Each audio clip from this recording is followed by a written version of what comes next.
여러분 안녕하십니까. 아침의 매일경제, 저는 이상훈입니다. 일부 대형 할인점에서요, 식용유 구매 개수를 한 사람당 한 개나 두 개로 제한하기 시작했습니다. 가격이 오르기 전에 미리 사두려는 수요를 막으려는 겁니다. 물가 안정이란 이 과제, 새 정부 출범했는데요, 어깨가 더욱 무겁게 생겼습니다. 자, 그럼 일면 기사부터 바로 출발합니다. 먼저 매일경제 보겠습니다. 자, 윤석열 대통령 어제 첫 회의를 열었죠. 수석 비서관들, 참모들과 회의인데요. 그 내용입니다. 물가가 제일 문제다. 물가 얘기를 가장 먼저 꺼냈습니다. 자, 좀 더 보겠습니다. 어제 용산 대통령 집무실, 좀 새로 마련된 곳이죠. 수석 비서관 회의를 주재했는데요. 고물가의 경제가 어렵다. 스태그플레이션 상황 우려된다. 그러면서 대책을 마련하세요. 이렇게 참모들에게 당부했습니다. 이번엔 한겨레 보시죠. 소상공인 반발에 손실보전 최소 600만 원. 그렇습니다. 이 추경 얘기하고 같이 맞물리는데요. 손실보상금. 그동안 인수위 때 발표된 바는 차등 지급이었는데 그 당시 사실 반발이 많았어요. 그러자 어제 뭔가 방향을 바꿔 결정을 했습니다. 1인당 최소 600만 원, 그러니까 일괄적으로 지급하는 방향으로 정한 겁니다. 좀 더 보죠. 공약 파기 논란이 일자 뒷수습을 했는데요. 370만 명 정도가 대상이고요. 50조가 넘을 듯하다. 뭐 이렇게 돼 있습니다. 뭐 전체적인 이 계산은 좀 다시 해봐야 되지만 상당히 많은 돈이다. 그리고요, 그럼 재원은 무엇으로 할 것인가? 초과세수 얘기를 했는데요. 지금 야당이 된 민주당에서는요, 아니 초과세수가 어떻게 그렇게 많을 수가 있습니까? 이거 따져보겠습니다. 이렇게 또 얘기를 꺼냈습니다.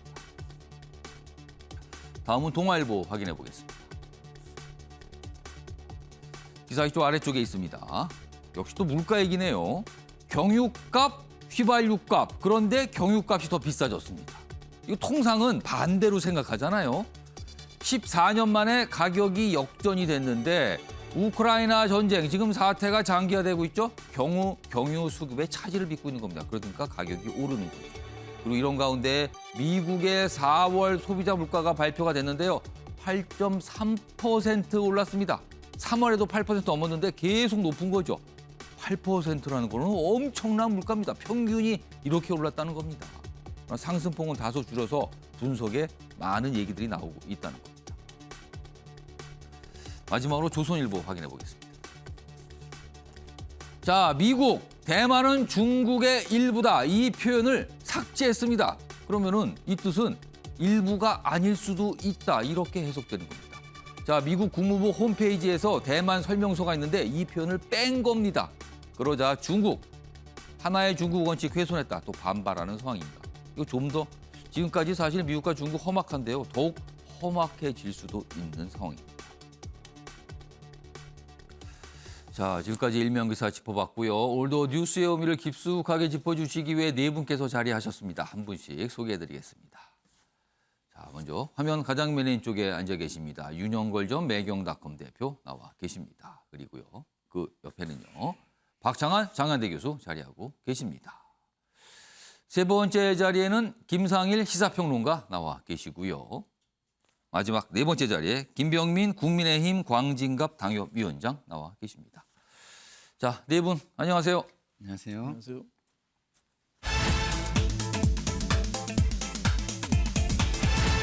아침의 매일경제 첫 번째 이슈 키워드로 확인해 보겠습니다.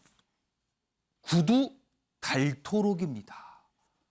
구두가 닳을 정도면 굉장히 많이 뛰어다니거나 걸어 다녀야 되잖아요.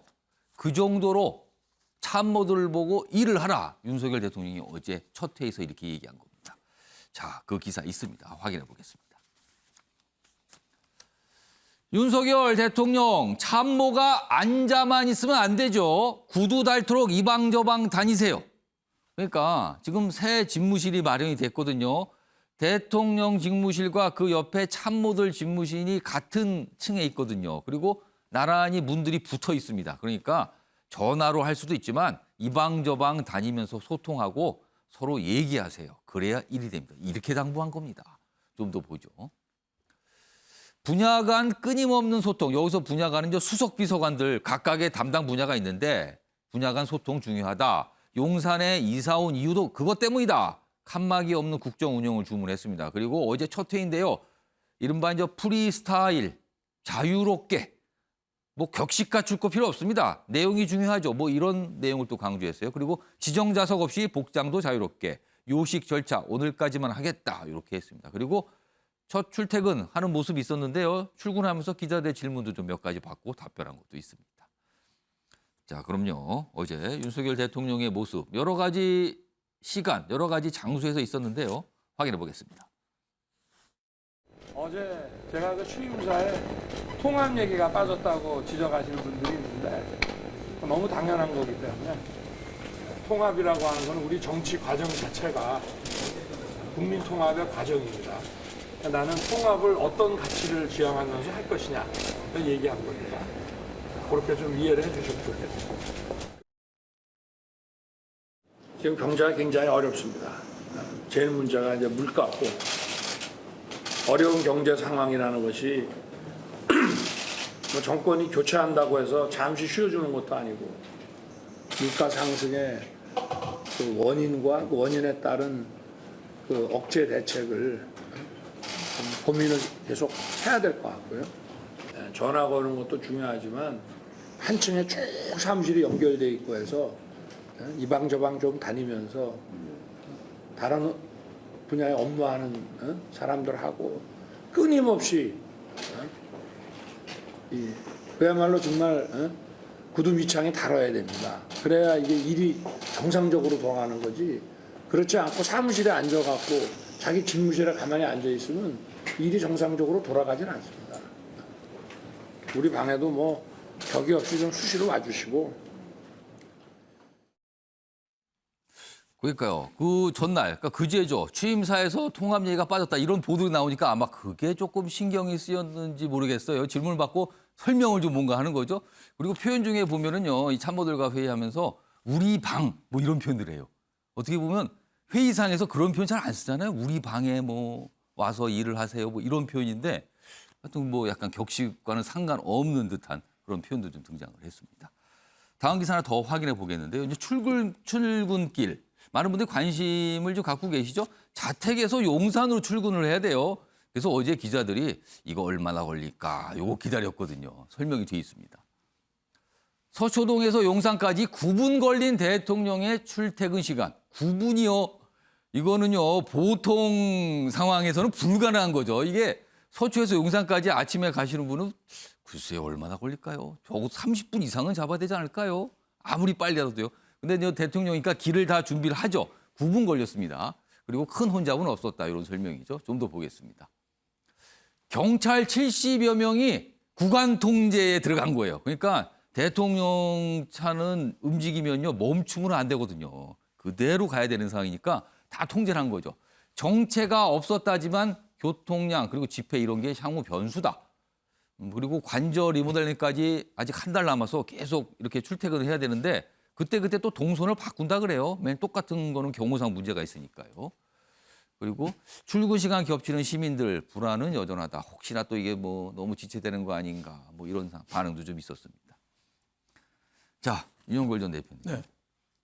어제 첫날, 그러니까 제대로 출근해서 제대로 퇴근한 게 어제 첫날이었거든요. 그 영상도 시청자 여러분께 전해드렸고요. 기사도 몇 가지 소개해드렸는데 어떻게 좀 평가하시겠습니까? 저는 뭐 아주 신선하게 받아들였습니다. 예, 청와대에서 용산으로 간 이유를 어제 그대로 보여준 거죠. 예, 그 들어갈 때 그 집무실에 들어갈 때 기자들하고 이렇게 얘기했잖아요. 예. 근데 우리나라에는 그런 게 없었어요.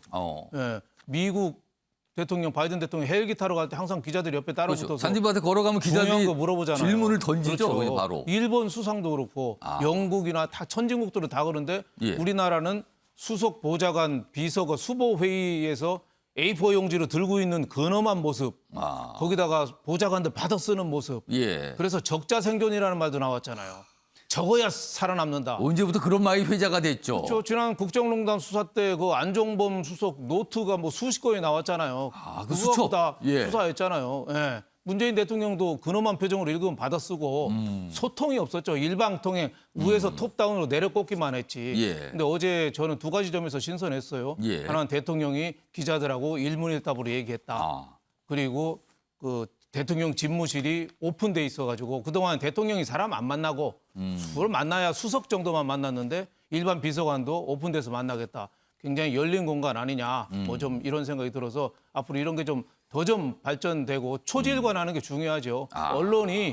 언론은 항상 워치 독입니다. 감시 견이에요.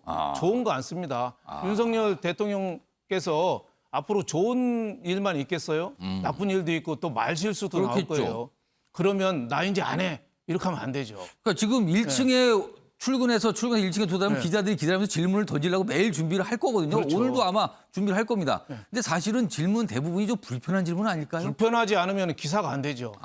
편한 질문은 기사가 안 돼요. 예. 그리고 후속 질문 계속 따라 붙는 그런 질문까지 대답해야 되는데 그런 질문을 좀 감당을 해야 된다 이런 생각이 들어요. 어제도 윤 대통령이 얘기했잖아요. 물가 상승이 제일 중요하다.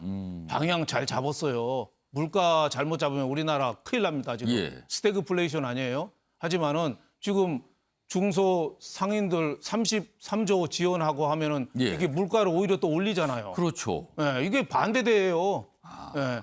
그거 어떻게 하겠단 말이에요. 여태까지 그런 질문들이 나올 수 그런 있다는 질문 거죠. 하죠. 여태까지 예. 공무원들은 물가 잡아라 그러면 어떻게 했습니까? 전화해가지고 기업체에 전화해가지고 너희들 올리면 가만 안 있을 거야.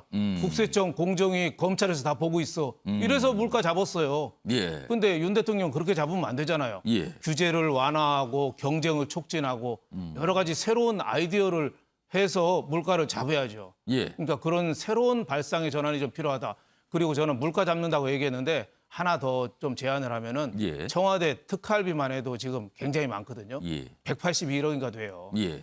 전체 공무원들이 쓰는 게 연간 영수증 없이 쓰는 게 2,400억. 아. 우리 물가 잡으려면 허리띠 졸라매야 되고 예. 우리도 특활비 안 쓰겠다. 영수증 없는 돈 안 쓰겠다. 예. 이런 것부터 던져야 된다고 봅니다. 그리고 국민 속에 더 다가가야 된다. 저는 어제는 신선하게 받아줬습니다. 네.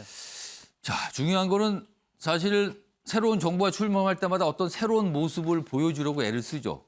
그런데 중요한 거는 그게 지속적으로 나타나느냐 이겁니다. 과거 정부 보면 잠깐 있다가 그렇지 않은 경우들 이런 경우가 있었기 때문에 어제 저런 모습이 과연 쭉 이어지길 많은 분들이 좀 기대하고 있습니다. 자, 그럼요. 다음은 좀 어떻게 보면 윤석열 대통령이 오늘부터 좀 질문을 받지 않을까 하는 사안입니다. 먼저 다음 첫 번째로 보겠습니다. 지금 청와대 참모 인선은 거의 마무리가 돼 있잖아요. 그리고 뭐 수석 비서관, 비서관들 다 정해졌는데 비서관 한 분에 관한 얘기입니다. 여기 보면 김성애 종교 다문화 비서관인데요. 사과라며 한 말 동성애도 금연치료처럼 바뀔 수 있다. 그러니까 동성애 관련해서 과거 본인이 썼던 표현 이런 게 좀 논란이 됐는데 그거에 대해서 논란이 되니까 다시 사과를 했어요. 근데 여기를 이렇게 표현한 거예요. 금연치료처럼 바꿀 수 있다. 그러면은 동성애는 치료. 그럼 곧 아픈 거. 뭐 이렇게 되는 거예요. 이거는 굉장히 민감할 수도 있는 얘기를 꺼낸 거거든요, 지금요. 좀 더 보겠습니다. 여기 보면 위안부 관련 밀린 화대 발언 등 해명. 이것도 논란이 됐죠. 동성애는 질환, 뜻 안 굽혔다. 그리고 이렇게 논란이 되자 비서관 임명 발표 뒤 일부 언론들이 안가품하는 거다. 뭐 이런 또 반응을 또 다시 보였습니다. 계속 논란이 되고 있네요, 지금요. 자, 이와 관련해서요. 민주당에서 나온 반응이 있습니다. 들어보시죠. 말하기조차 민망한 불법, 탈법 제조기 정호영 후보자, 그리고 동성애는 정신병이라 하고 위안부 피해자들의 피해 보상금을 밀린 화대라고 비하한 김성애 종교 다문화 비서관, 이들이 반지성주의의 대표 주자들입니다. 반지성주의를 비판하려면 이들을 모두 정리하십시오. 그러지 않으면 윤석열 대통령이 반지성주의로 민주주의를 위기에 빠뜨린다는 비판을 피하실 수 없을 것입니다. 박장현 교수님, 민주당에서 이 비서관 관련 논란을 윤석열 대통령이 취임사에서 쓰는 반지성주의와 연결시켜서 이것이 반지성 아닙니까? 이렇게 질문을 던졌네요. 네, 어떻게 보셨습니까? 그런 비판이 나올 수밖에 없는 대목입니다. 예.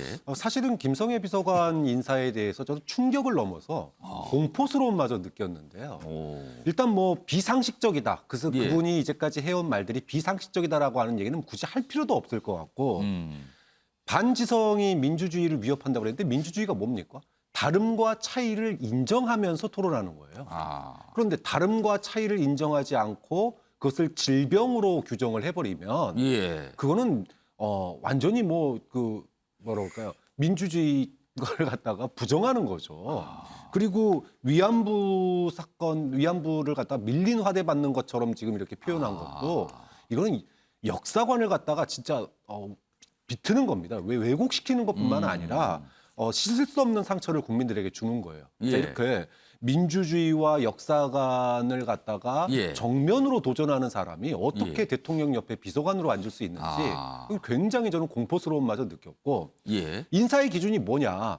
그동안에 뭐 얘기하면서 글로벌 스탠다드 얘기를 굉장히 많이 했었습니다. 윤석열 당선인 시절부터 예. 또 후보 시절부터. 자, 그런데 위안부에 대해서 이제까지 많은 국제적인 평가가 그 어떤 일종의 그 성노예, 그렇죠. 강제 성노예. 강제 이런 데 방점이 있어요. 그렇죠. 여기에 강제. 방점이 있었습니다. 예. 그다음에 동성애는 다름과 차이였어요. 이게 예. 글로벌 스탠다드입니다. 아. 근데 이런 글로벌 스탠다드에서 한참 벗어나고 국민들의 어떤 인식의 역사관에서도 벗어나고 예. 민주주의에서의 기본인 다름과 차이마저도 부정하는 사람이 어떻게 대통령 옆에 비서관으로 앉을 수 있는지 예. 그건 정말 이해할 수 없는 그런 인사다. 그런 점에서 본다면 뭐 이거는 인사 참사 역대 과거에 탁현민 비서관이 여성 차별 논란으로 과거의 어떤 글 뭐 이런 그렇죠. 게 논란이 됐어요. 그거 하나 가지고 낙마할 뻔했었습니다. 낙마했었죠 실제로. 그런데 이거는 탁현민 비서관과 비교하면 뭐 100배, 1000배 더 이상의 논란을 불러일으킬까 국민들에게 예. 분노를 불러일으킬 말 아니냐. 그렇게 평가합니다. 화면으로 논란이 됐던 그 표현과 그대 해명 아까 좀 잠깐 보여드렸는데 다시 한 번 더 불러오겠습니다. 화면으로 보겠습니다. 자, 이런 표현이죠. 다음, 요 동성애 관련 부분이고 다음 가겠습니다. 그 해명까지 같이 들어있는 장면 좀 보겠습니다. 자, 여기 보면 과거에 이제 이런 표현들, 밀린 화대, 뭐 일종의 뭐 정신병. 근데 요거에 대해서는 해명을 한 게 있죠. 지나친 발언, 깨끗하게 사과한다. 요거는 좀 사과를 했어요. 인정했어요. 이건 잘못입니다. 사과드립니다. 그리고요. 근데 요 부분, 동성애 관련해서는요. 후천적인 것이 다수다. 흡연자가 금연 치료 받듯이 일정한 치료로 바뀔 수 있다. 이걸 치료의 대상으로 이렇게 설명했어요. 이 동성애 관련해서 이거 굉장히 사회적으로 지금 미국 등 서구 사회에 굉장히 진통을 겪는 사안이고 우리도 사실은 이게 사회적으로 여러 가지 진통이 좀 있거든요. 근데 이거를 이렇게 표현을 한 겁니다. 그래서 논란이 되고 있죠. 자, 얘기 좀 해보겠습니다. 그럼 맞아. 저 다음 화면 보겠는데요. 이 대통령실의 반응이 있었어요. 그것까지 확인해 드리죠. 보겠습니다.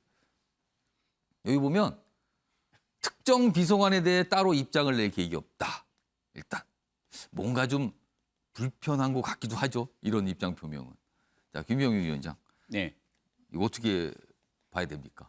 어제 이제 문제가 불거지고 나서 급하게 뭔가 입장을 정리하지 못했던 상황처럼 보입니다만은 적어도 어느 정도면 대통령실 관계자 혹은 대통령의 책임 있는 인사들로부터 뭔가 입장이 나오지 않을 수가 없을 거라고 생각합니다. 이 정도가 됐으면.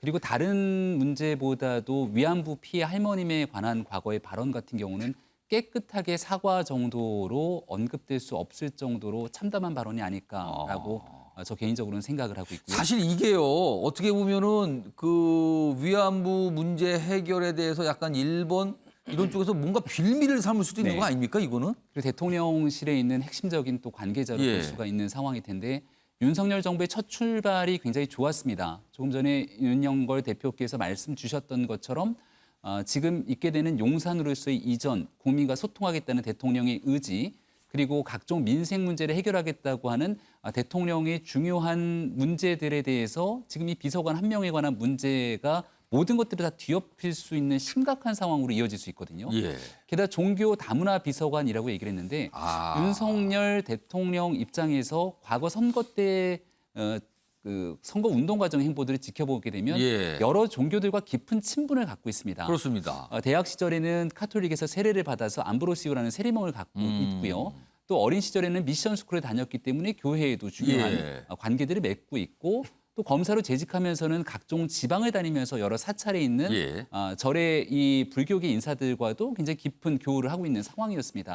이 종교 다문화 비서관에서 오히려 통합과 화합을 위한 좋은 모습들을 충분히 가져갈 수 있을 텐데 지금 이 정도의 발언이 논란이 되고 난다면 그 이후 대통령이 가지고 있는 좋은 철학들이 뒷전으로 묻히고 안 좋은 뉴스들이 이 비서관 한 명의 문제가 아니라 대통령실 전체로 회자될 수가 있을 것 같다는 생각을 지우기 어렵고요.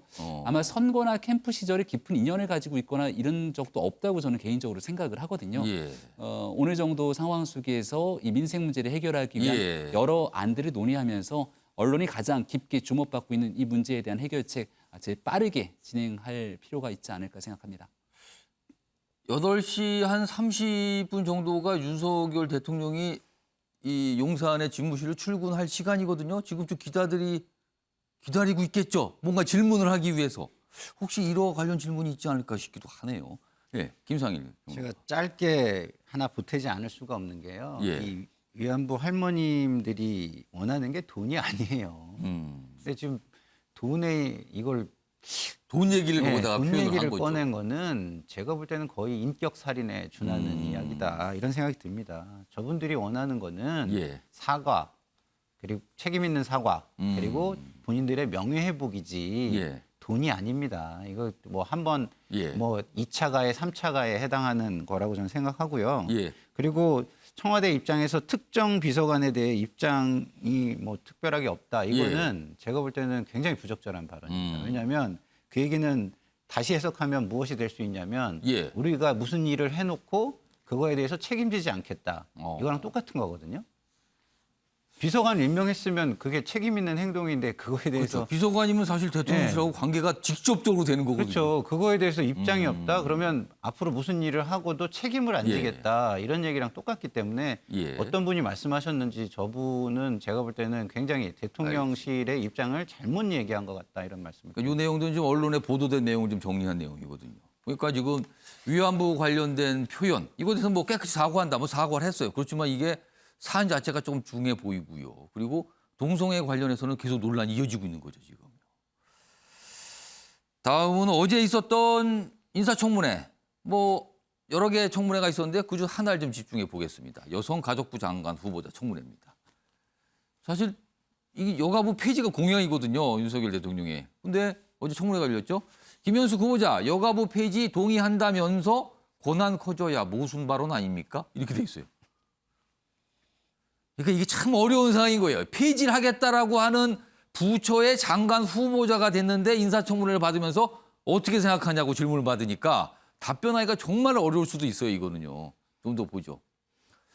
윤 정부 공약을 뒤집을 수는 없고 조직 개편 구체적인 로드맵을 내놓지 못했다. 이렇게 돼 있습니다. 그러니까 답변 자체가 뭔가 이렇게 두루뭉술하는 거 아니냐? 이렇게 또 적혀 있네요, 여기에. 자, 그럼요. 어제 인사청문회 모습 확인해 보겠습니다. 역사적인 코미디다 이렇게 말씀을 드렸습니다. 우리 후보자님은 여전히 여가부 폐지에 대해서 동의를 하시나요? 예, 동의합니다. 여가부 폐지에 동의하시면서 그 자리에 왜 있으신가요? 여가부 폐지에 동의한다고 해서 지금 여가부가 하고 있는 여러 가지 권한과 기능이나 역할이 여성가족부가 지금 동안 20년 동안 있었는데 왜 그야말로 그 세계 성격차 지수가 그렇게 나아지지 않고 오히려 100위로 더 떨어졌는지 그 부분에 대해서 의원님들하고 토론을 하고 싶습니다. 여기서 여가부 폐지라는 건요. 여성가족부가 아닙니다. 여당가족부예요. 여당가족부. 지난 여성가족부가 권력형 성범죄에 대해서 눈 감고 피해자를 피해 호소인이라고 부르고 그러니까 여성가족부 지금 저 여권이 됐죠. 국민의힘 등 지금 여권이 됐습니다. 입장이 바뀌었죠. 대선 때 굉장히 많은 비판과 함께 폐지하겠다는 공약을 내섰는데 폐지하겠다는 부처의 장관 후보자가 인사청문회를 받은 거예요. 그러니까 이게 참 묘한 상황이 된 거죠. 김상일 평론가, 이 상황을 어떻게 이해해야 됩니까? 글쎄요, 참 아이러니합니다. 그렇지만 이제 어쨌든 대선에서 이게 주요 공약이었고 예. 윤석열 대통령 당선에 영향을 꽤 줬을 만한 공약이라고 저는 음. 생각하거든요. 그렇다고 한다면 책임 있게 폐지를 하거나 아니면 폐지의 구체적인 계획을 밝힐 수 있어야 되는데 근데 이걸 그 이른바 이제 정부 조직 개편안인데 그게 법사항이라서 민주당에서 반대할 것 같다. 그래서 나중에 하겠다고 미룬 거거든요. 지금 일단 이거는. 그럼에도 불구하고 예. 구체적인 계획을 밝혀야 되는 사안이라고 저는 생각합니다. 왜? 이미 논란이 됐고 예. 그리고 이게 후퇴한 거 아니냐라고 지금 많은 질타가 있는 상황이기 때문에 당선되신 대통령께서 뭐 직접 설명을 해야 될 사안이라고 저는 봅니다. 그리고 여가부 장관 후보자는 예. 이 정도 논란이 됐으면 철저한 준비를 해서 구체적인 계획을 밝혀줬어야 되는 사안이라고 보는데 예. 아직까지 그런 구체적인 게 없어요. 그러면 그동안 인수위라든가 뭐 장관 후보로 내정된 다음에 어떤 준비의 과정에서는 도대체 예. 무엇을 했는가 이것을 국민들은 물어볼 수밖에 없는 상황입니다. 그러니까 일단 여가부 폐지에 동의한다. 그리고 그럼 앞으로 그럼 어떻게 하겠다는 겁니까? 해선 합리적인 방향으로 하겠다. 요 정도만 지금 나온 상황인 거죠. 근데 사실 기사에서 많은 기사가 오늘 지적을 했는데 여가부 장관 후보자 입장에서는 참 답변하기가 어려운 사항이 어제가 아니었을까 싶기도 하네요. 그러니까 요 표현이에요. 공약은 뒤집을 수는 없고 그렇다고 구체적인 로드맵을 지금 뭐라고 또 얘기하기도 어렵고 없는데 뭐 이런 거죠 지금 상황이 이랬습니다 어제. 윤석열 대통령이 좀 질문을 받을 만한 사항 두 가지가 아닌가 싶기도 하네요 오늘 다룬 내용들이요. 자 다음 주제 역시 키워드로 확인해 보겠습니다.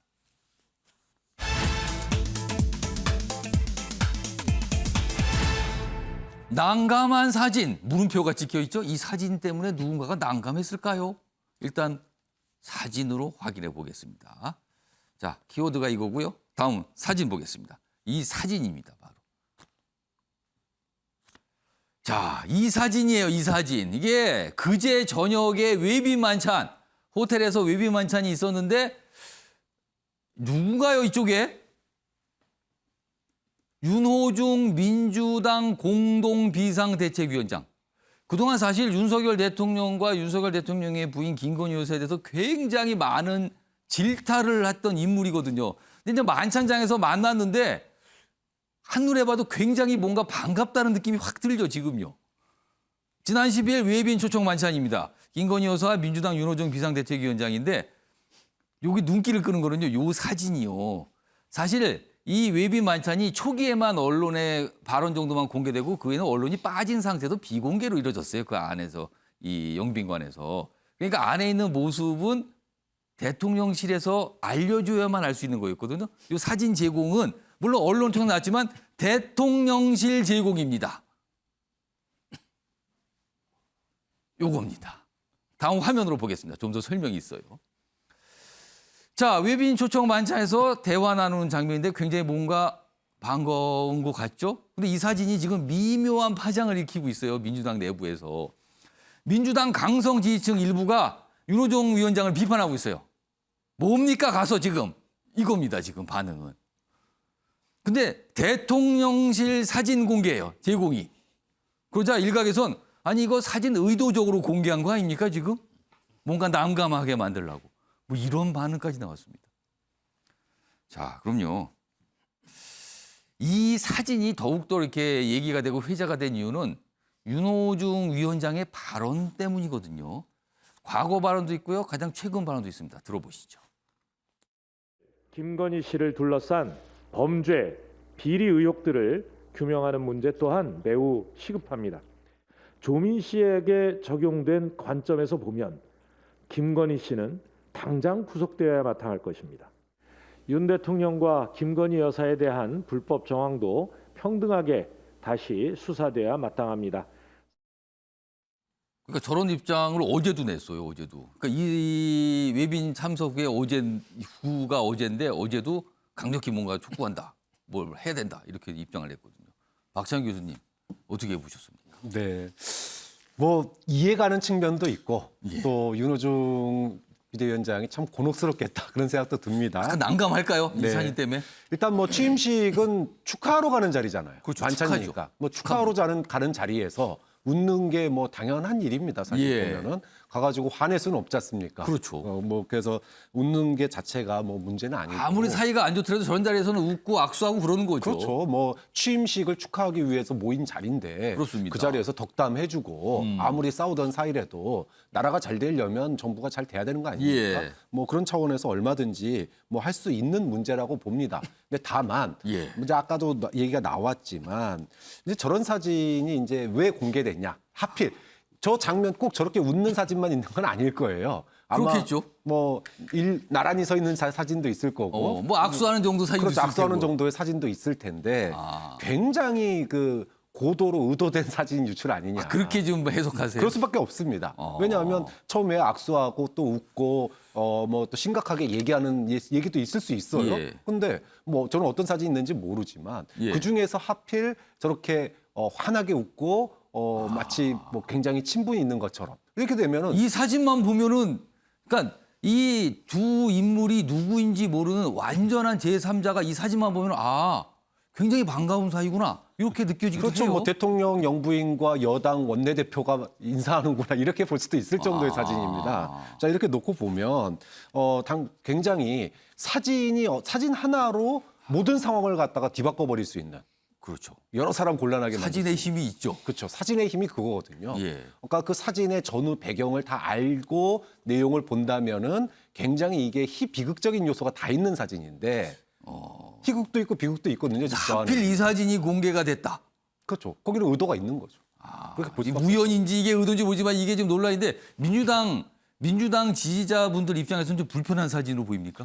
뭐 이제까지 해온 얘기가 있으니까 예. 김건희 여사에 대해서 수사를 촉구하는 얘기를 어제 오늘 계속하고 있는데 예. 저렇게 만나서 하하호호 하는 사진이 있으면 말 다르고 행동 다르네 이런 생각이 들 수밖에 없는 거 아닙니까? 그렇게 생각하라고 유출된 사진이다 그렇게 볼 수밖에 없는 거죠. 이게 뭐 어떤 배경인지 모르겠습니다만 일단 대통령실 제공 우연인지 어떤지 고르다 보니까 가장 많이 웃는 장면을 고르다 그런 건지 모르겠습니다만 이게 이제 알려졌고요. 다음 화면은 윤호중 위원장 측 해명이 좀 있었어요. 다음 보겠습니다. 외빈 초청 만찬 자리에서 얼굴을 붉히고 있을 수는 없고 뭐 그렇긴 합니다. 내내 웃고 있던 것도 아닌데 그 순간이 포착된 것일 뿐. 그러니까 하고 많은 장면 중에 왜 하필 이것만 공개했냐 또 이런 뜻으로 보이네요 지금. 자, 이 얘기 좀 해보겠습니다. 윤영걸 전 대표님 네. 어떻게 보셨습니까 이 사진? 저는 뭐 재밌고 좋게 봤습니다. 대통령 취임 만찬연 즐거운 자리잖아요. 축하하는 자리. 축하하는 자리입니다. 거기서 웃는데 저게 왜 이상하다고 하고 뭐 댓글이 많이 달리고 비난하고 그래요. 그러니까 민주당 지지층 중에서 굉장히 좀 강성으로 보이시는 분들이 엄청난 비난 글들이 많이 올라왔다고 지금 알려졌어요 지금. 네. 근데 뭐 그건 전 뭐 이해할 수가 없습니다. 물론 뭐 정치 기자 하다 보면은 예. 카메라 있으면은 막 삿대질하고 싸우다가 카메라 나가면 서로 깔깔거리고 예. 또 술집 가서는 또 어깨 동무하고 여야가 술 먹고 그렇잖아요. 우리는 뭐 그런 게 익숙한데 예. 국민들은 아마 충격 받았을 겁니다. 우리가 어떻게 보면 심리적 내전 상태잖아요. 예. 여야가 싸우고 나이로 싸우고 남녀가 싸우고 지역으로 싸우고 다 싸우는데 저렇게 모처럼 저렇게 화기애애한 모습이 나왔잖아요. 그리고 또 웃는 모습이 잇몸까지 또 드러났어요. 그냥 웃는 것도 아니고. 그러니까 활짝 웃는다고 해야 되죠 저거를? 그것도 약간 부끄러운 듯이 또 손으로 살짝 가렸어요. 그러니까 굉장히 사진은 재밌는데 근데 개인적으로 보면은 윤석열 대통령하고 윤호중 위원장하고 그 집안입니다. 얼마나 가까운지는 저는 모르겠어요. 윤 씨, 성이. 예. 석자 돌림 바로 위에 삼촌이죠. 중자 돌림이에요. 그러니까 뭐 개인적으로는 얼마든지 그럼 삼촌뻘이 되는 겁니까? 그렇죠. 저는 뭐 윤석열 대통령은 석자 돌림인 거 확실한데 윤호중 위원장도 돌림자를 썼나 모르겠는데 바로 위에가 중자 돌림이에요. 그 밑에가 여자 돌림이고. 확인해 봐야겠는데요. 진짜 그렇게 뭐가 이렇게 연결이 돼 있는 그러니까 건지. 뭐 집안이니까 뭐 반가울 수도 있는 거죠. 저는 그래서 저 사진 보고 여야가 앞으로 저렇게 좀 대화 좀 했으면 좋겠다. 미국 레이건 대통령이 업무 중에 70%를 야당하고 대화하는 데 썼다잖아요. 예. 링컨 대통령도 야당하고 주로 대화했다잖아요. 대통령이 좀 야당하고 많이 만나고 그 사이에 김건희 여사가 저렇게 참기름, 깨소금 역할을 좀 하는 것도 김건희 여사도 대단하잖아요. 잘 알지도 못하는데 저렇게 웃게 만드는 그런 능력 갖고 앞으로 여야가 좀 협치도 하고 대화도 하고 우리가 남이가 예. 이런 생각을 좀 했으면 좋겠습니다. 알겠습니다. 박찬환 교수님하고 윤영걸 전 대표님 반응이 완전히 다른데요. 지금 이 사진 한 장을 놓고요. 그만큼 아까 제목이 있었죠. 굉장히 미묘한 파장을 지금 낳고 있다는 거예요. 지금 이 사진 한 장이요. 자, 김병민 위원장 어떻게 보셨습니까?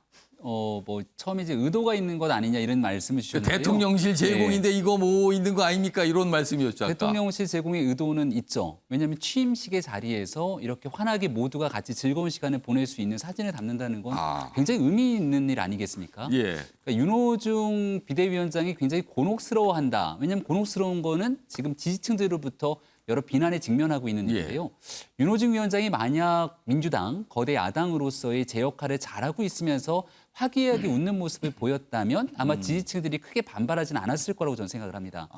근데 이 5월 10일 취임식이 있기 전날이 무슨 일이었냐면 5월 9일 한동훈 법무부 장관 후보자에 대한 인사청문회가 있었고 그 인사청문회 과정에서 핵심적으로 칼을 갈고 한번 제대로 보여주겠다던 민주당 철험의 의원들 김남국 의원, 최강욱 의원 등이 날선 질의를 한다 그랬는데 이게 무슨 슬랩스틱 코미디도 아니고 뭔가 스스로 내뱉었던 말들 때문에 민주당이 굉장히 우스꽝스러운 지금 상황이 며칠 보여졌거든요. 지났는데도 계속 회자됩니다. 지금. 지금까지도 이어지고 있는 장면인데 그러다 보니까 비상대책위원장으로 있었던 윤호중 의원이 저 자리에서 화기애애하게 웃는 모습을 지켜보면서 지지자들의 마음이 문내 불편할 수밖에 그러니까 없었던 민주당 것 아니냐. 지지자들께서는 그런 생각이 머릿속에 지금 다 차곡차곡 있는 상태라는 거죠. 그러니까 저 사진이 문제가 아니라 그동안 민주당이 해왔던 일들 때문에 본인들이 비판받는 일들에 대해서 좀 고민했으면 좋겠다는 생각이고요. 그날 김부겸 국무총리 같은 경우는 처음에 문재인 대통령을 얘기했다가 웃으면서 뒤로 꺼내면서 윤석열 정부의 성공을 위해서 같이 건배를 하지 않습니까? 취임식 날이기 때문에 저 모든 것들이 함께 즐겁게 용인되는 건데 왜 그런 일들 속에서 환하게 웃는 게 비판의 대상이 되어야 됐는지에 대해서는 윤호중 비대위원장 스스로가 고민해야 될 문제라고 봅니다. 그러니까 저 사진을 그냥 보고 굉장히 즐거운 자리구나 정도 넘어갈 수 있는데 이게 논란이 되고 비판의 대상이 되는 거 이 자체를 좀 고민해 봐야 된다 이 말씀이시네요. 아무튼 어제 하루 종일 회자가 됐어요. 이 사진.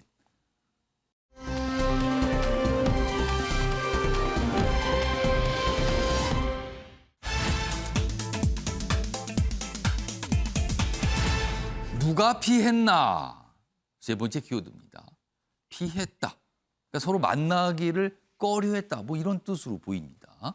자, 기사로 확인해 보죠. 안철수, 이재명이 싸움 피한 것.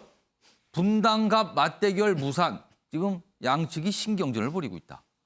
그러니까 이 얘기는 송영길 전 대표가 언론 인터뷰에서 먼저 꺼냈어요.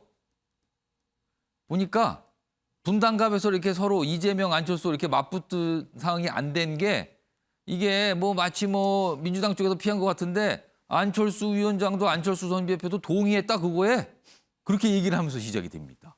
그럼 서로 뭔가 해명을 하고 설명을 하고 이렇게 이어졌어요. 그래서 신경전이 돼버렸습니다. 자, 그럼요.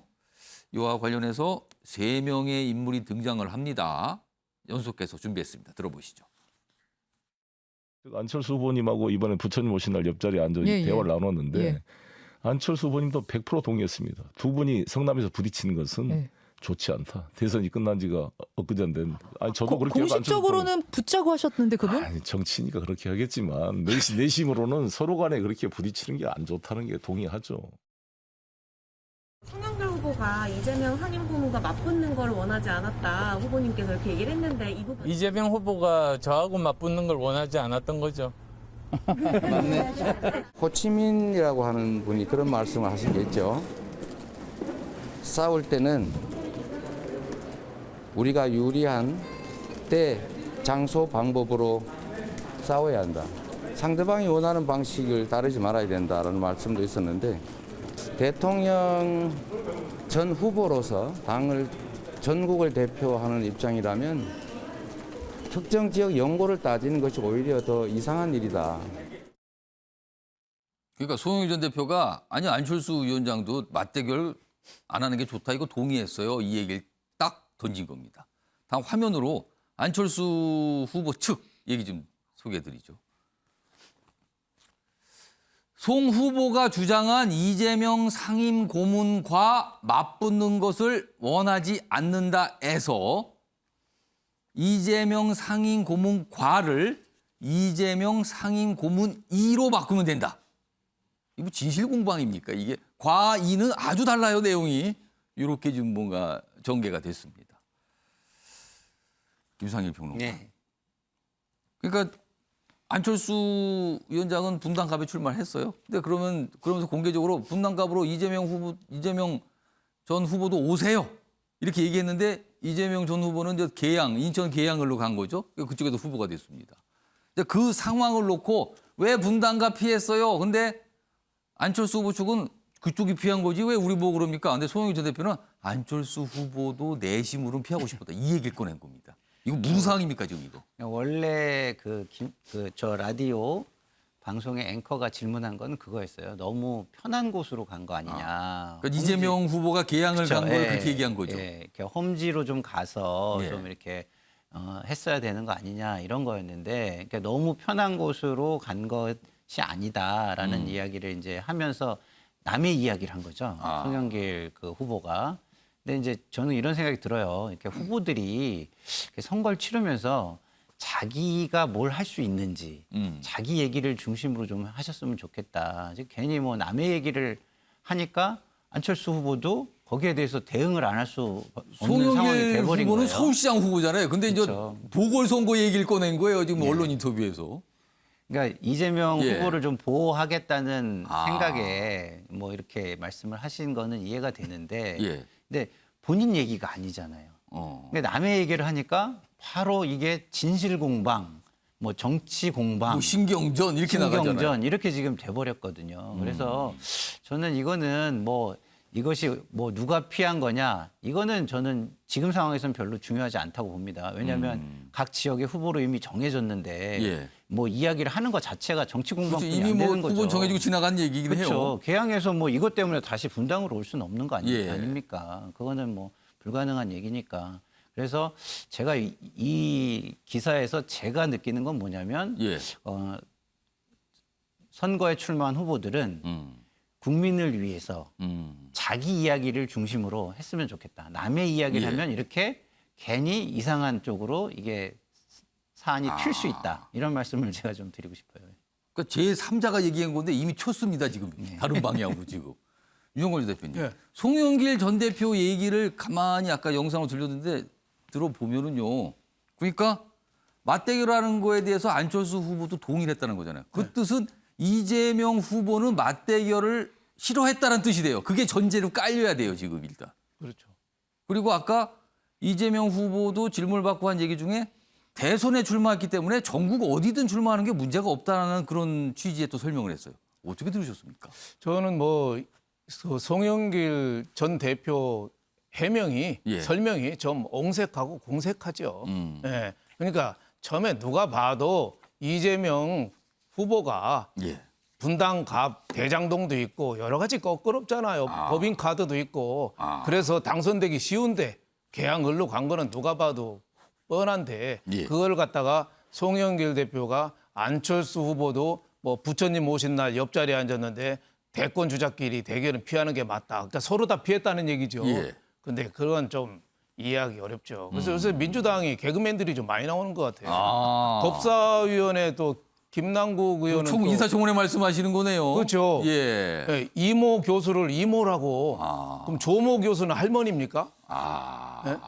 예, 그런 식으로 하고 또 최강욱 의원은 한국 3M을 또 한자 들어간다고 한동훈 뒤에가 딸이라고 전 하고. 익명으로 돼 있으니까 네. 한자만 본 그렇죠. 거죠. 그것만. 이수진 의원은 예. 소리 고래고래 지르고 송영길 전 대표는 이렇게 개그 프로그램 하나 해도 되게 정도로 누가 봐도 공색하죠. 그러니까 괜히 서울시장 가고 그 자리를 개항을 나오니까 그걸 좀 합리화하기 위해서 명분이 떨어지니까 예. 설명한 거라고 봐야 되고 또 안철수 후보도 예.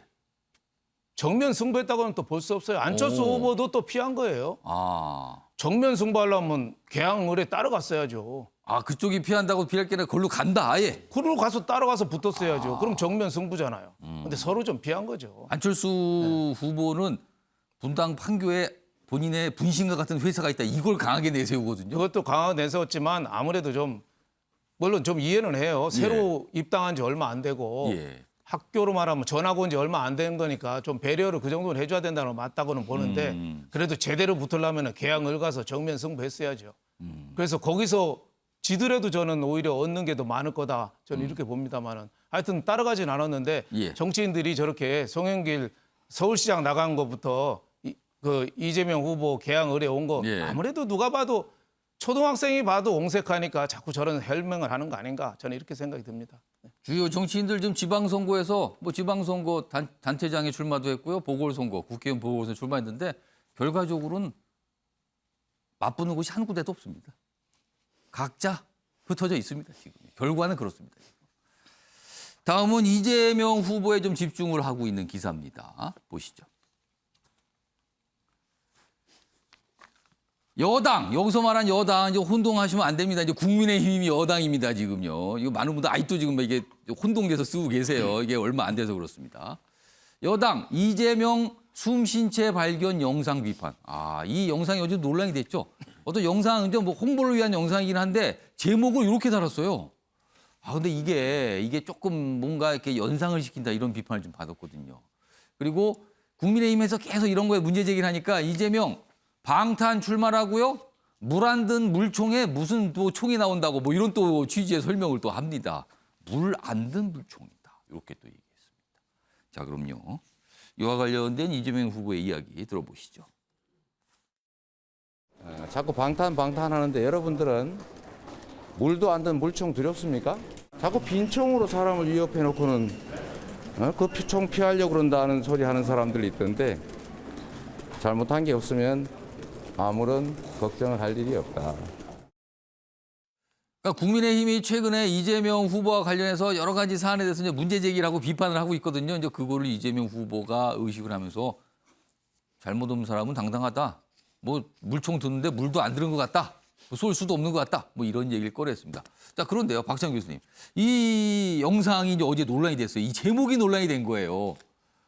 그러니까 뭔가를 좀 이렇게 재밌게 표현하려고 했던 것 같죠? 그래서 소개하는 영상인데 이 제목이 문제가 됐습니다. 이거 어떻게 보셨습니까? 이게 하필 취임식 당일날 나온 영상이거든요.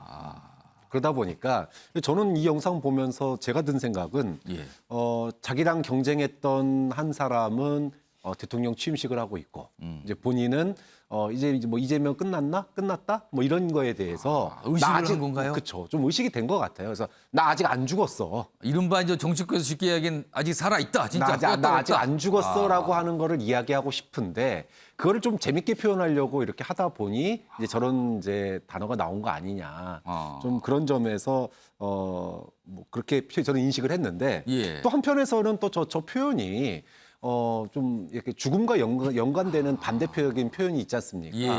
그러다 보니까 너무 이제 그것이 과도하거나 또는 좀 이제 정치적으로 또 이제 비판하는 도구로 또 쓰이고 있는데 뭐 글쎄요 이게 이재명 고문이 특히나 뭐 예를 들어 식혜 마시는 게 뭐 막걸리로 이제 뭐 표현된다든지 막걸리 아니고 식혜다 또 해명을 또 계속했어요. 그렇죠. 뭐 이런 식으로 말이나 행동에서 그렇게 좀 뭐랄까요 시비 잡히는 그런 행동들이 유독 많아요. 뭐 그만큼 적이 많아서 그런 건지 아니면은 뭐 그런 빌미를 주는 건지 뭐 이거는 좀 생각해 볼 문제인데 어쨌든 표현이 좀 자극적이다. 이거는 뭐 부인할 수 없는 사실인 것 같습니다. 그러니까 워낙 주목도가 높은 인물이다 보니까 언론도 관심을 갖고요. 지켜보는 사람도 많고 그리고 지금 여당이 된 국민의힘에서 계속 보고 있는 상황이거든요. 그러면서 이런 게 약간 뭐 논란처럼 비춰지고 또 보도로 다뤄지고 있기도 합니다.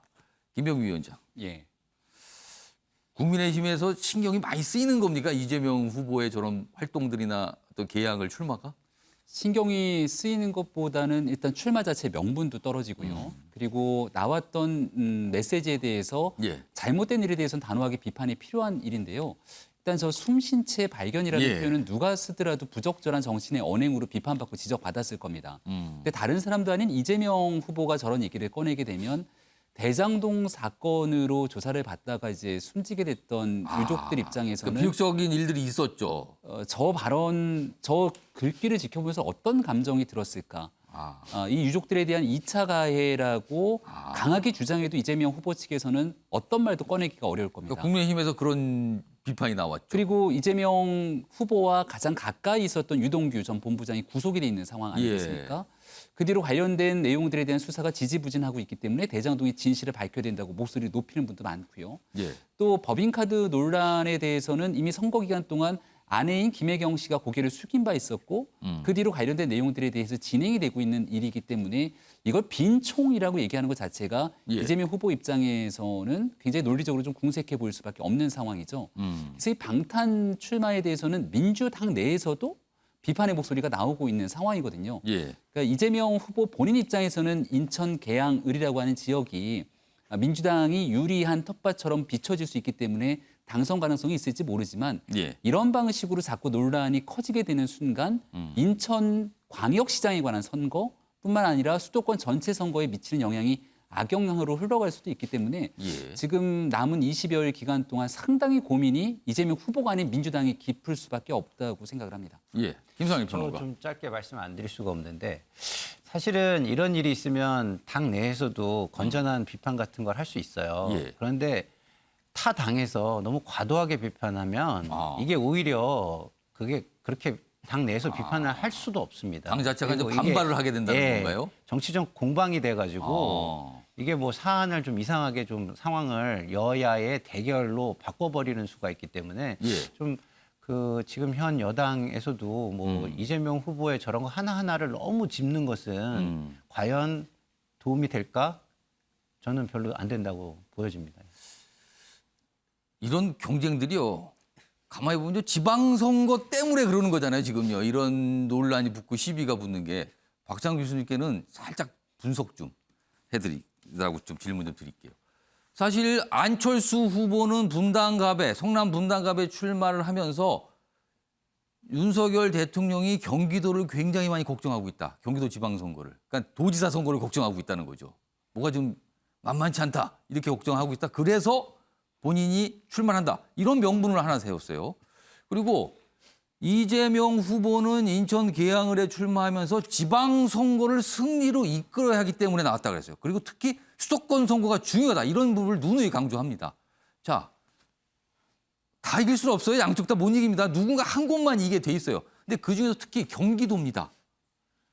경기도 선거를 누군가 한쪽만 승리를 할 텐데 그렇게 하면은 이재명 후보, 안철수 후보 승패에 따른 그 영향, 타격 이건 어떻게 보십니까?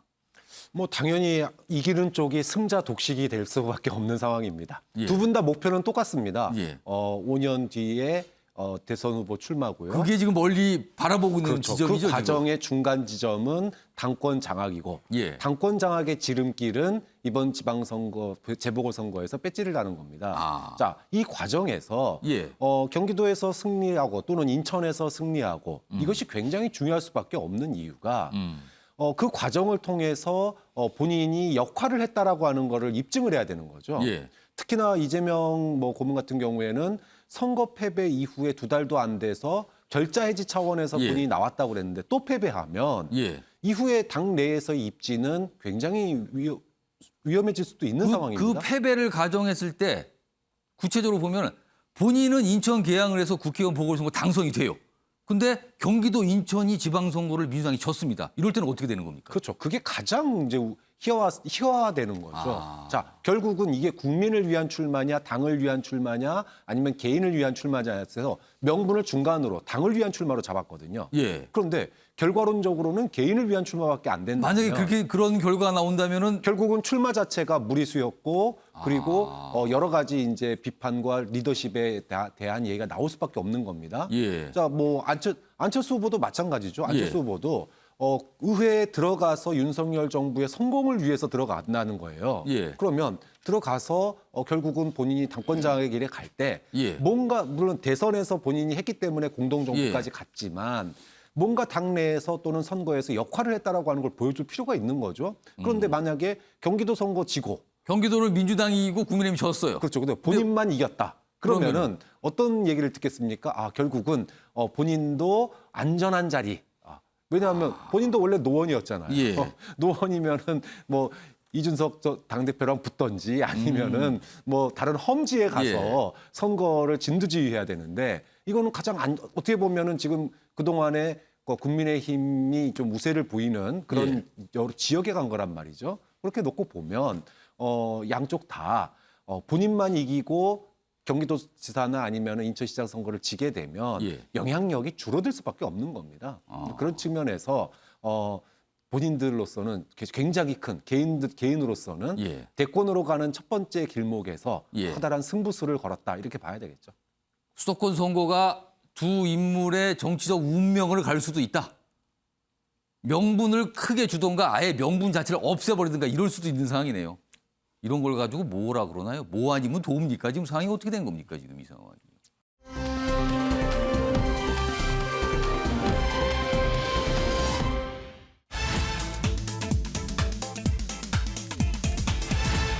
먼저 와라입니다. 먼저 와라. 이게 우리나라 내부에서 상황이 아니고요. 우리와 중국과의 관계에서 이런 얘기가 지금 나오고 있습니다. 먼저 오세요. 그쪽에서. 이 얘기입니다. 기사 있습니다. 시진핑 답방, 공언을 뒤집은 중국. 그렇습니다. 그동안 뭐 문재인 정부에서 그렇고 뭐 온다 이런 얘기만 많은데 결국 안 왔어요. 그런데 최근에 윤석열 대통령에게 방중, 그러니까 중국으로 와달라고 초청을 했어요. 이게 외교 결례 아니냐는 거죠. 순서상으로 보면 시진핑 중국 국가주석이 와야 되는 거예요. 우리나라로 지금. 근데 몇 년을 안 왔어요. 와야 되는데 지금. 좀 더 보겠습니다. 시진핑 사전 교감 없이 방중 초청. 이거 초청할 때는 뭔가 다 이루어지고 나서 딱 던지는 게 보통인데. 자, 문재인 전 대통령 방중 후 최우선 방문 뭐 이런 얘기는 많았어요. 그런데 뭐 소식 없었거든요. 근데 갑자기 오세요 한 거예요. 이게 뭐냐라는 거죠. 근데 지금 보면 코로나도 있고 3연임 이거 결정하는 거 중요한 어떤 행사들 있잖아요. 이거 앞두고 해외 방문이 당장 어려워서 그런 것 같다. 그리고 그런 상황에서 못 가니까 바이든 미국 대통령이 곧 방한하잖아요. 이런 건 또 신경이 쓰인 것 같다. 그래서 방중 카드를 갑자기 던진 거 아니냐. 뭐 이렇게 또 분석이 돼 있습니다. 이 얘기 좀 해보죠. 윤영근 대표님. 네. 이거 어떻게 읽으셨습니까? 중국의 생각이 뭘까요? 그냥 되치기라고 봐야죠. 되치기요? 예. 왜냐하면 저희가 시진핑이 우리나라 오기로 했었잖아요. 문재인 대통령 임기 내내 기다렸거든요. 제일 우선순위가 한국이라고 했는데 못 왔으니까 더 온다 안 온다 얘기를 하기는 좀 못하니까 오히려 이걸로 엎어치기 하는 거죠. 예. 그러니까 당신이 와라. 윤 대통령 취임했으니까 와라. 그러니까 굉장히 무례한 거 아닌가. 자기가 오냐 안 오냐를 대답해야 되는데 다시 초청을 했다는 거는 선의로 좀 보기가 어렵죠. 과거에 문 대통령, 전 대통령도 가서 혼밥만 하고 수모 받고 왔잖아요. 그때 우리 매경 기자들도 가서 폭행을 당하고 엄청나게 수모를 당하고 얻은 건 없고. 근데 지금 중국이 저렇게 한다는 거는 굉장히 무례한 외교라고 볼 수 있죠. 지금 왕치산 부주석이 와서도 민감한 현안에 대해서 올바르게 처리하기 바란다고 그랬잖아요. 그게 뭐겠어요? 한미일 요새 바이든 대통령도 한국 오고 왔다 갔다 하는데 조심해, 협박이잖아요. 그러니까 굉장히 오만하다 이런 생각이 들어서 우리 윤 대통령이 중국과 거리 두기는 어느 정도는 해야 되는데 그게 또 너무 급격하게 가면은 또 한중일 미국하고 또 급격한 마찰이 또 일어나거든요. 그래서 점진적인 전략적인 전환이 좀 필요하다. 저는 이런 생각이 들고 또 경제적인 독립 이런 것도 좀 빨리 좀 우리가 너무 중국 의존이 너무 높거든요. 하나 부품 하나 소재 하나만 없어도 산업이 마비되니까 종합적인 대책을 윤 대통령이 좀 마련해야 되지 않나 이런 생각이 좀 들었습니다. 그러니까 지금 시진핑 주석이 초청을 하는데 그거에 대해서 윤석열 대통령이 답변을 했겠죠. 여기 설명이 돼 있는데요. 이 부분입니다. 이 중간 부분에 여기 좀 소개가 돼 있네요. 자, 시진핑 주석의 방중 초청에 대해서 윤 대통령은 시 주석의 방안을 고대한다고 답했다고 대통령실이 전했어요. 거꾸로 그쪽이 오세요. 이렇게 돌려준 거예요, 답으로. 중국과 관련된 기사가 하나 더 있습니다. 보시죠. 국무부 홈페이지에서 중국 유일정부 삭제, 중국의 급소를 찌른 미국. 일면 기사 때 짧게 소개해드렸는데 이 내용이에요. 대만은 중국의 영토 일부다. 지금까지는 국무부 대만 소개 페이지에 이런 내용이 있었는데 이걸 지워버린 거예요. 그러면서 반발하겠죠, 당연히 중국이. 근데 이제 해명은 뭐냐면 뭐 이 전기 업데이트 정도 한 거예요. 뭐 근데 전기 업데이트를 해도 하필 그걸 지웠다. 중국이 가장 민감한 거를 싹 지운 건데 이건 누가 봐도 보란 듯 지운 것 같기도 합니다. 순방을 앞둔 바이든 대중 압박용 아니냐 이런 분석이 나오고 있습니다. 박찬희 교수님, 이거 미국과 중국이 좀 심상치 않은데 우리는 또 항상 가운데 있어요 지금. 이번에 또 그렇습니다 지금. 그렇습니다. 아까 시진핑의 방한 문제를 둘러싸고 우리는 외교적 결례 얘기를 하고 있는데 예. 사실 세계적인 판으로 보면 지금 미국이 근 3, 40년 만에 대중국 정책의 전환을 보이고 있을 정도로 요동을 치고 있습니다. 예. 하나의 중국을 위배하는 나라에 하나의 중국에 반하는 나라에 대해서 중국은 그동안에 매우 강경한 태도를 보여왔어요. 그렇죠. 뭐 제재를 가하는 형태도 나타났어요. 그렇죠. 뭐 대만하고 뭐 예를 들어 국교를 맺는다던가 대만하고 회의를 한다던가 이러면은 득달같이 중국이 나타나서 호통치고 뭐 불이익을 준다 그러고 그랬죠. 그렇죠. 뭐 불이익 주고 뭐 난리를 치웠는데 이번에 미국이 국무부 홈페이지에 그동안에 하나의 중국의 원칙을 지지한다 이렇게 표현했던 것들을 싹 삭제해버리고 그 얘기는 뭐냐 하면 앞으로 대만 독립을 갖다가 지지할 수도 있다라고 하는 표현이거든요. 그러니까 중국은 두 개일 수도 있다 뭐 이런 뜻으로도 읽히잖아요. 그렇죠. 그러면은. 이거는 중국에게는 굉장히 중국이 이제까지 천명해온 대의 원칙 제1원칙을 갖다가 정면으로 정면으로 겁니다. 이렇게 또 이런 거의 사실상 이거는 뭐 무역에서 예를 들면 무역 제재가 경제 선전포고라면 이거는 외교 선전포고거든요. 외교 선전포고. 사실상 군사적인 충돌만 일어나지 않았지 미국과 중국은 지금 전쟁 중이다. 이렇게 봐도 과언이 아닙니다. 자, 그 사이에 낀 우리는 그러면 어떻게 해야 되느냐? 시진핑 주석이 윤석열 당선인 보고 중국으로 방문하세요라고 했는데 갈 수 없죠. 가면 안 됩니다. 또 쿼드 여기에 대해서도 우리는 또 전략적 모호성을 유지할 수밖에 없는 겁니다. 그러니까 이 양쪽 모두가 전쟁 중에 물론 뭐 어느 쪽이 좀 우위하고 어느 쪽이 더 우리에게 더 이익이 되느냐를 냉정하게 판단해서 어느 한쪽에 더 손을 들어줄 수는 있습니다. 또 그런 모양새까지는 취할 수 있다고 봅니다. 뭐 완전히 아니지만 하지만 정말로 고민을 많이 해야 될 게 최대의 국익의 최대치를 갖다가 이끌어내는 지점이 어디인지를 잘 고민할 필요가 있다. 이렇게 봐야 되겠죠. 그러니까 외교에서 가운데 자리한 국가나 그런 뭐 인물들은 양쪽에다 얘기할 때 무슨 소리인지 모르게 하는 게 가장 최선이라고 그래요.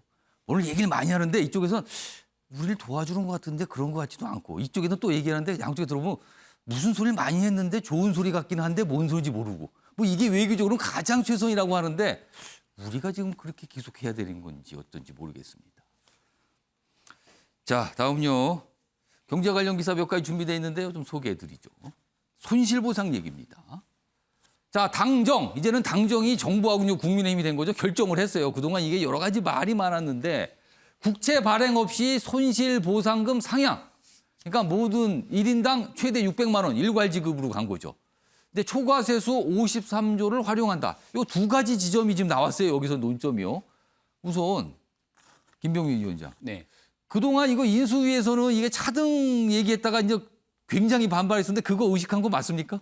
그러니까 안철수 위원장이 코로나19에 대한 대응 TF를 맡아왔고 거기서 했던 얘기가 이제 과학적으로 어떤 피해가 있었는지를 처음으로 추계를 했다 이런 결과 발표를 한 적이 있습니다. 그러니까 어디에서부터 어떻게 피해가 있었는지를 확인했기 때문에 거기에 대한 맞춤형 지원에 대한 얘기를 했는데 이게 자칫 잘못 해석이 되게 되면 피해를 입은 사람에게 더 많은 보상을 주는 것이 맞습니다만 전체적으로 대통령 선거 기간 동안 코로나19로 피해를 입은 분들에 대한 긴급 복구에 대통령이 최선을 다하겠다. 기존에 받았던 지원금에 더해서 추가적인 지원으로 1,000만 원을 맞추겠다고 얘기한 바가 있기 때문에 그게 공약이었단 말이에요. 이런 내용에 대한 약속을 지키는 차원으로 아마 가게 된 것이 아닌가 싶고요.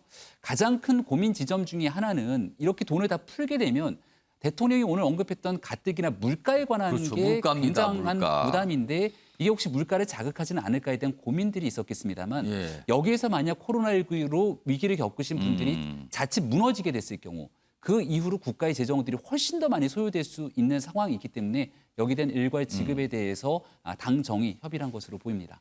김상희 평론가. 그런데요. 이제 재원 문제도 설명이 좀 있었고 추가적으로 뭐가 나왔어요. 얘기들이 전해졌는데 초과세도 그러니까 앞으로 세금이 더 거칠 게 한 50조 좀 넘는데 이걸로 쓰겠습니다 한 거예요. 아직 거친 건 아닌데 예상이에요. 그러면은 작년에 짠 예산은 뭡니까 그러면? 그러니까요. 제가 재정을 한 18년 가까이 했는데 예. 좀 어처구니가 좀 없습니다. 초과세 수가 보통 많은 게 아니에요. 50조가 넘어요. 그렇죠. 그러니까 작년에 세수 추계를 했죠. 예. 그리고 작년 그 세수의 결과가 세수 추계가 너무 많이 틀려가지고 뭐 홍남기 부총리는 부인을 했지만 사실상의 징계성 인사로 세제실장을 경질을 했어요. 예. 그리고 세제시 출신이 아닌 약간 다른 실국에서 데려다가 세제실장을 시켰단 말이에요. 그런데 지금 세수 추계가 또 틀렸다라는 거를 자인하는 이런 미리 이만큼 더 들어올 그렇죠. 걸로 보이니까 이걸로 쓸게요 한 거예요 지금. 그렇죠. 저 53조면 거의 9%에 육박하는 올해 예산이 예. 555조 정도 되죠. 그렇죠. 예산의 9% 그리고 세수에는 제가 볼 때는 한 15%나 이 정도에 달하는 정도의 어마어마한 오차입니다. 예. 근데 저거를 예측해서 쓰겠다? 그러면은 하반기에 돈이 많이 들어올 것이다라는 얘기거든요. 그러네요. 근데 지금 경제는 하방 리스크만 굉장히 많아요. 물가도 올라가고 있죠. 예. 국제 정세도 굉장히 불안하죠. 우크라이나 전쟁 때문에 원자재 수급도 잘 안 되고 있죠. 이런 상황에서 이런 거는 예. 그야말로 제가 볼 때는 약간 숫자 노름이고 국민을 너무 호도하는 것이다. 이렇게뿐이 말씀드릴 수가 없습니다. 야당이 대 민주당에서 이거 좀 따져보겠다 또 어제 이런 얘기도 나왔습니다. 아침의 매일경제 오늘은 여기서 마무리하겠습니다. 시청해 주신 여러분 고맙습니다.